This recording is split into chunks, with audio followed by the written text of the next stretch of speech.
नमस्कार और स्वागत है जॉय राइड लर्निंग स्टोरीज में। आज हम आपके लिए एक शानदार लोक कथा लेकर आए हैं। चूहे जादूगर से अनमोल रत्न ले आए। तो आइए इस अद्भुत कहानी की यात्रा पर चलते हैं। एक शहर में बाप बेटा रहते थे।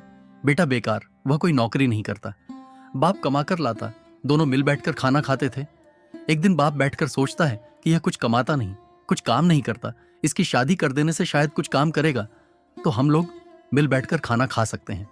इस तरह सोचकर वह कुछ रुपए इकट्ठा करता है। फिर उन्हें घर में रखकर वह बेटे से इस तरह कहता है, बेटा, मैंने पैसे जमाकर यहां पेटी के अंदर रखे हैं, उनकी हिफाजत ठीक से करना। मैं पड़ोस के गांव माड़कान हल्ली गांव जाकर अनाज ले आता हूं। यह कहकर वह गांव के लिए आगे बढ़ जाता है। बाप के उधर जाते ही घर में जो पैसे रखे थे, बेटा उन्हें लेकर शहर से बाहर निकल गया। वहां पर एक सपेरा सांप का खेल दिखा रहा था। वह बेटा उससे पूछता है कि इस सांप का क्या दाम होगा। फिर उस सपेरे को 50 रुपए देकर उसे सांप खरीदता है। डाली में सांप को रखकर वह थोड़ी दूर आगे बढ़ता है। वहां एक आदमी बिल्ली बेच रहा है। उसे वह उस बिल्ली के दाम में पूछता है। वह 50 रुपए कहता है। वह उसे 50 रुपए देकर बिल्ली खरीदता है और आगे बढ़ जाता है। वहां पर एक आदमी कुत्ते को बेच रहा था। वह उसे भी 50 रुपए में खरीद लेता है। फिर इन सब जानवरों को साथ लेकर घर लौटता है। बीच में उसे एक चूहा मारने वाला मिलता है। उसे भी वह 50 रुपए देकर खरीदता है। अब उसके साथ 4 जानवर हो गए। वह इन सब जानवरों को पालता रहता है। माड़कान हल्ली से उसका बाप अनाज की बोरी उठाकर घर की तरफ बढ़ता है और सोचता है कि वह जल्दी से बेटे की शादी रचा देगा। घर आकर देखता क्या है कि 4 जानवर आ गए हैं। बेटे से वह पूछता है कि बेटा बता, ये जानवर हमारे घर कहां से आए। बेटा कह देता है कि मेरी शादी के लिए घर में तुमने जो पैसे जमा करके रखे थे, मैंने उन पैसों से ही ये जानवर खरीदे हैं। सुनकर उसके बाप की छाती फटने लगती है। वह कहता है, हाय, तुम्हारी शादी करने के लिए बहुत मेहनत कर पैसे इकट्ठा किए थे, तुमने सब बर्बाद कर दिए। अब क्या किया जा सकता था। बेटे को डांट कर चुप हो जाता है। फिर उन 4 जानवरों को दोनों लोग पालते रहते हैं। बाप दूसरे गांव से कर्ज पर अनाज उठा लाया था। अब वह भी खत्म होने को आया। कुत्ते को रागी मड़ुआ का मांड नहीं मिल रहा था, सांप को दूध नहीं। वही हालत बिल्ली की, चूहे की भी। तो उसने क्या किया, कुत्ता और बिल्ली को शहर की सीमा के बाहर छोड़ आया।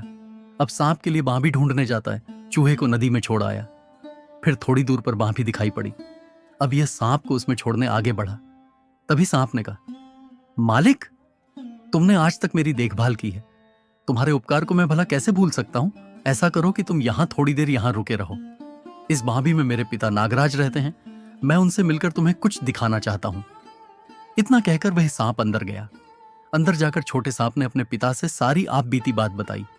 उसने अपने पिता से कहा और यह विनती की कि तुम्हारे सिर पर जो अनमोल रत्न है उसे इसे दे दो, तब उसके उपकार का यह सही उपहार होगा। नागराज ने अपने बेटे की सलाह मानकर उसके हाथ अपनी मुकुटमणि दे दी। छोटा सांप उसे लेकर बाहर आया। अपने यजमान को उसने नागमणि देकर कहा, इसे ले जाओ, जब जो भी तुम्हारा खाना खाने का मन करेगा इससे कहो, तुरंत यह तुम्हें वह सब खिला देगी। तब नागमणि को लेकर अपने घर गया। उसे मणि के सामर्थ्य की परीक्षा करने का मन हुआ। उसने मणि से कहा, मुझे खाने को खिचड़ी चाहिए। तुरंत खिचड़ी लड़के के सामने थी। बाप बेटे दोनों ने उसे खाया। रोज इसी तरह उसके सामने मांग पेश करता। उस चीज को पाकर बाप बेटा दोनों खा लेते। यह क्रम काफी दिनों तक चलता रहा।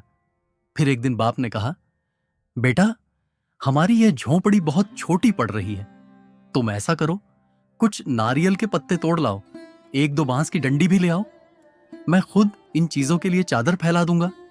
बेटे ने जवाब दिया, बाबा, मैं तो घर में रहता ही नहीं, फिर तुम्हें बड़ा मकान क्यों चाहिए। मैं सामान तो ला दूंगा, मगर मैं उसके आगे कोई काम नहीं करूंगा।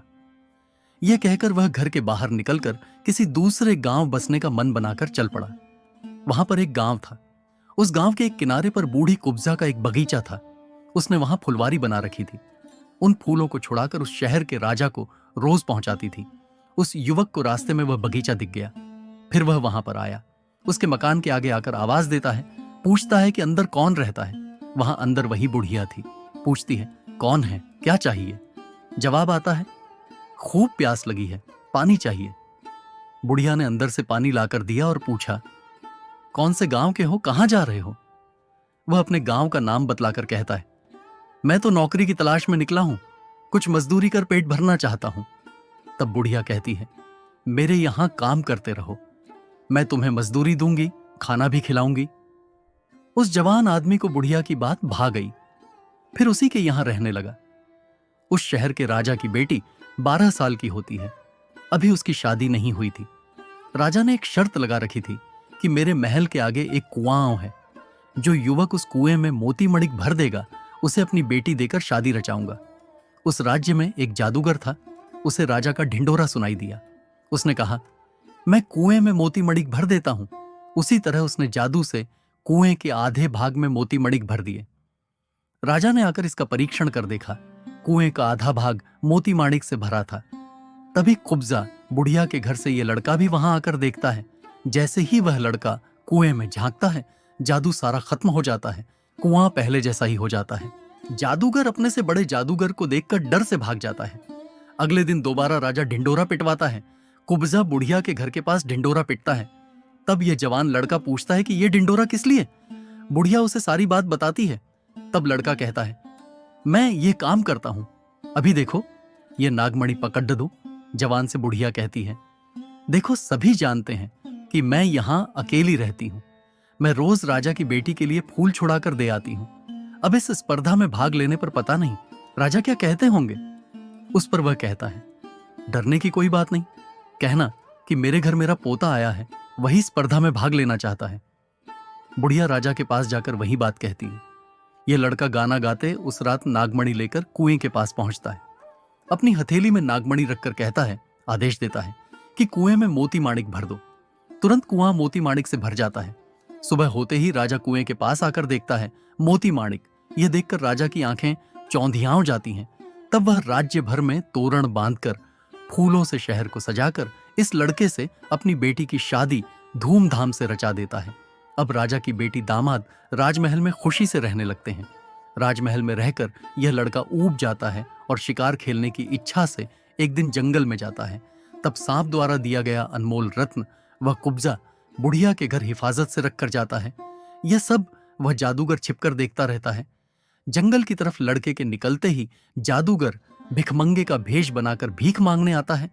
राजकुमारी सुपड़ी भर मोती माणिक भिक्षा में डालने बाहर आती है। तब जादूगर कहता है, मुझे मोती माणिक नहीं चाहिए। उस खिड़की के पास अंदर से एक रत्न दिखाई दे रहा है, तुम उसे भिक्षा में डाल दो, मेरे लिए उतना काफी है। लड़की वहीं करती है। जादूगर नागमणि पाकर घर लौट आता है। वहां जंगल में वह लड़का यह भूलकर कि नागमणि घर में छोड़ आया हूं, अपनी जेब में तलाशता है। जब वह नहीं मिलती है, वह घर लौट आता है। घरवाली से पूछता है कि यहां जो रत्न रखा था उसका क्या हुआ। लड़की सारी बातें उसे कहती हैं। लड़के को पत्नी पर बहुत गुस्सा आता है। वह उसे खूब पीटकर कहता है, आज से मेरा तुम्हारा रिश्ता खत्म हुआ। जादूगर आधी रात के समय जादू करता है। उसे राज्य और पलंग इसके पास आ गए। आते ही वह पलंग पर बैठकर सोचता है कि यहीं बैठे रहने से मैं इस लड़की के घर वाले के हाथ फंस सकता हूं, इसलिए तुरंत चूहा राज्य की पास वाली गुफा चलो कहा। तुरंत पलंग के साथ वह गुफा में पहुंच गया। तब तक सुबह हो गई। लड़का देखता क्या है कि यहां बीवी पलंग कुछ भी नहीं है। तब लड़का अपने ससुर से कहता है। राजा दामाद पर क्रोधित होकर उसी को दोष देकर पूछता है कि तू ही बता, मेरी बेटी कहां है। राजा को अपने दामाद पर शक होता है। कहता है, मैं तुम्हें 7 दिन का समय देता हूं, तब तक किसी भी हालत में तुम्हें मेरी बेटी को यहां लाना ही होगा। इतना कहकर उस पर इस शंका से कि यह कहीं भाग जाएगा, उसे एक कमरे में बंद कर ताला लगा देता है। खाना पानी कुछ भी नहीं देता। इस तरह लड़का मुसीबत में फंस जाता है। इस मुसीबत के समय उसे अपने उस कुत्ते की याद आती है।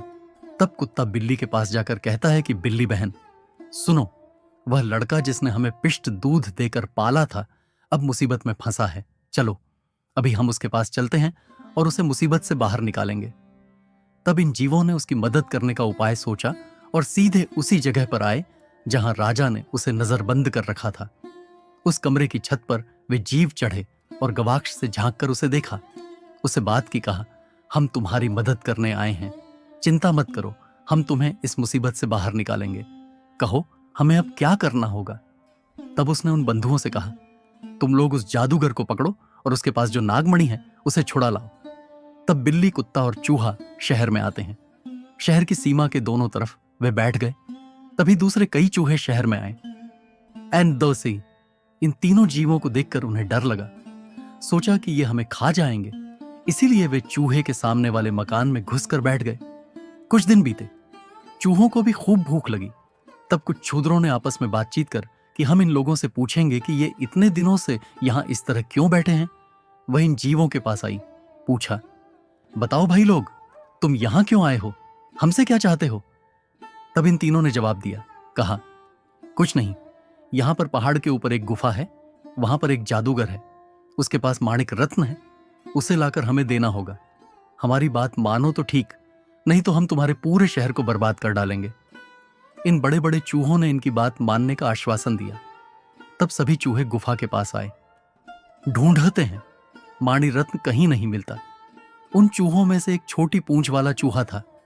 जादूगर के चेहरे के पास जाकर उसने झांक कर देखा, तब उसे जादूगर की नाक में माणिक रत्न दिख गया। उस छोटी पूंछ वाले चूहे ने उसकी नाक पर छलांग मारी।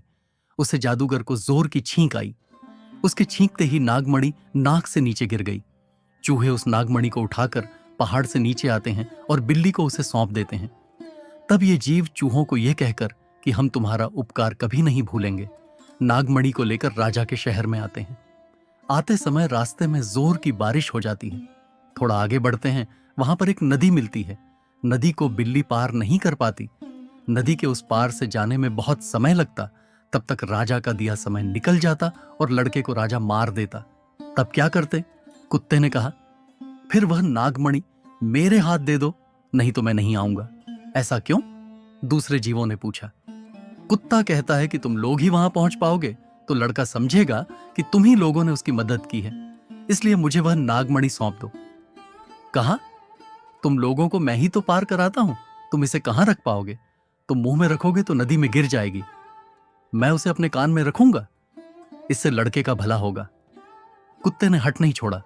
उसने कहा, तुम नागमणि मुझे सौंप दो तो ही मैं उस पार आऊंगा। इस तरह कुत्ते को नागमणि दी गई। अब कुत्ता बिल्ली को पीठ पर बिठाकर नदी में उतरा। चूहा पहले से ही नदी में घुस गया। तीनों ने इस तरह नदी पार कर ली। कुत्ता नागमणि को मुंह में रखकर आया था। पार करते समय नागमणि फिसलकर नदी में गिर गई थी। तीनों को चिंता हुई कि अब क्या किया जाए। बिल्ली ने कुत्ते से कहा, तुम हमारी बात मानते तो यह नौबत नहीं आती। राजा का दिया वादा आज खत्म हो रहा है, क्या किया जाए? चूहे ने बिल्ली की बात सुनकर कहा, देखो, उसने अन्न देकर हम लोगों को पाला है, अब राजा उसे सूली पर चढ़ा देगा। हमें इस समय उसके उपकार का आरण चुकाना चाहिए। इस तरह कहकर चूहा फिर से नदी में कूद पड़ा। तलाश कर नागमणि ले आया। कहा, इसे जल्दी ले जाकर उस लड़के की जान बचा दो।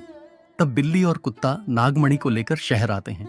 तब तक उसको सूली पर चढ़ाने की तैयारी हो रही होती है। ये दोनों दौड़कर आते हैं और उस लड़के के हाथ मणिक के रत्न को लाकर देते हैं।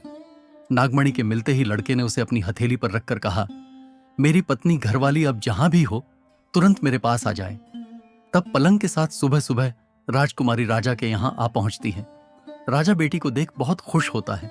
कहता है, मुझे माफ कर दो, मैंने तुम्हारी वजह से अपने जमाई को बहुत कष्ट दिया। तब दामाद को भी अपने ससुर पर प्रेम हो आता है। राजा पूरे राज्य को दामाद और बेटी के हाथ सौंपता है। तब वह लड़का अपने बाप को भी शहर बुला लेता है, परिवार के साथ सुखी जीवन जीता है, राजपाट की भी देखभाल करता है। अगर आपको यह कहानी पसंद आई हो तो वीडियो को लाइक करें और चैनल को सब्सक्राइब करना न भूलें। धन्यवाद।